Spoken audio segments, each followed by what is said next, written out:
এখন Saint Martin দ্বীপে।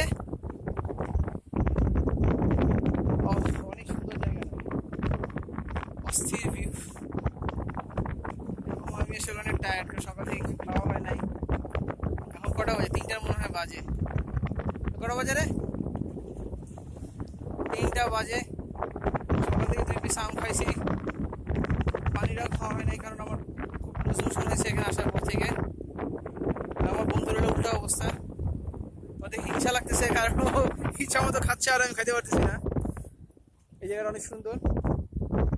আমার পিছনে অনেক দূরে মায়ানমারে কিছু পাহাড় দেখা যাচ্ছে, আর আমার এই পাশে সেন্ট মার্টিন, মাঝখানে চারপাশে বিশাল সমুদ্র। আমি এখন জেটির উপরে দাঁড়ায় আছি। এখন নেক্সট একটা টার্গেট সেটা হচ্ছে যে একটা বাইসাইকেল ভাড়া করবো, কিছু খাবো, বাইসাইকেলটা দিয়ে পুরা দ্বীপ চক্কর মারবো ইনশাল্লাহ।